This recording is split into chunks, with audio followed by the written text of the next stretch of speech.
बृहस्पतिवार व्रत कथा। एक नगर में एक राजा रहता था जो धन धान्य एवं ऐश्वर्य से परिपूर्ण था। इतना धन धान्य होते हुए भी उसकी स्त्री अति कृपण थी। यदि उसके द्वार पर कोई भी भिक्षार्थी आ जाता तो वह उसे कुछ न देती और बहाना बनाकर उसे विदा कर देती थी। एक समय बृहस्पतिवार के दिन वह रानी कुछ कार्य कर रही थी कि एक भिक्षुक साधु उसके द्वार पर आया और भिक्षा की याचना किया। रानी बोली, महाराज, इस समय तो मैं कार्य कर रही हूँ, आपको कुछ भी नहीं दे सकती। कृपा कर आप फिर अवकाश के समय आवे। फिर तो गृह स्वामिनी द्वारा ऐसी बात सुन वह भिक्षार्थी साधु बिना कुछ पाए ही खाली हाथ चल गया और पुनः कुछ दिन पश्चात वह साधु महात्मा आए और भिक्षा की याचना की। उस समय गृह स्वामिनी अर्थात कृपण रानी भोजन कर रही थी। बोली, महाराज, इस समय भी मुझे अवकाश नहीं है, अतः आप फिर आवे।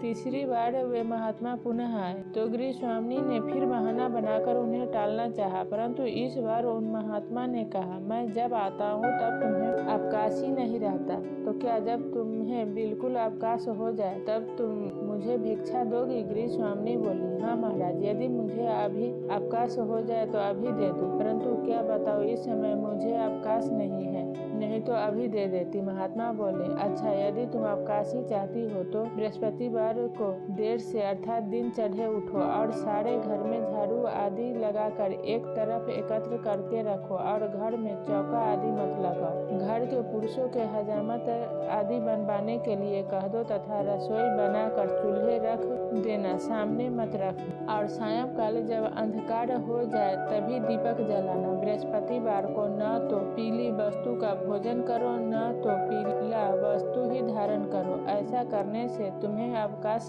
अवश्य मिलेगा। फिर तो गृह स्वामिनी ऐसा ही करने लगी, जिसका फल हुआ कि उसके घर में भोजन का एक दाना भी न रहा और उसे हर समय अवकाश रहता, कोई काम ही न करना पड़ता था। एक दिन अचानक वे ही महात्मा उसके द्वार पर गए तो उन्हें पुनः आया देख गृह स्वामिनी बोली, महाराज, अब मैं आपको क्या दूं? मेरे घर में तो एक भी दाना नहीं है। महात्मा बोले, अब मुझे तुम क्यों नहीं कुछ देती? अब तो तुम्हें बिल्कुल अवकाश है। जब तुम्हारे घर में सब कुछ था तब तुम धन धान्य से पूर्ण थी, तब तो तुम्हें अवकाश ही नहीं था। अब तो तुम्हें पूरा अवकाश हो गया। अब तुम्हें क्या चाहिए? तुम तो अवकाश ही चाहती थी, तो तुम पा गए।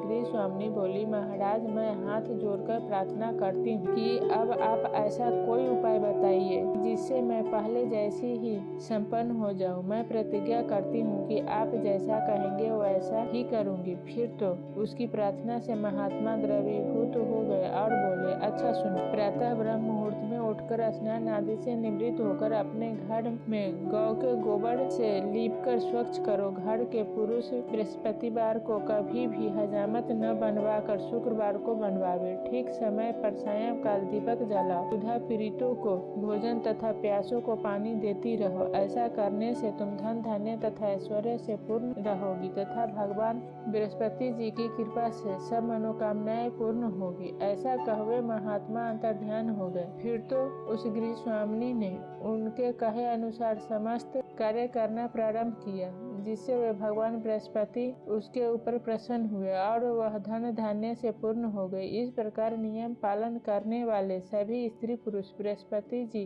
के प्रिय होते हैं तथा उनकी समस्त मनोकामनाएं पूर्ण होती हैं।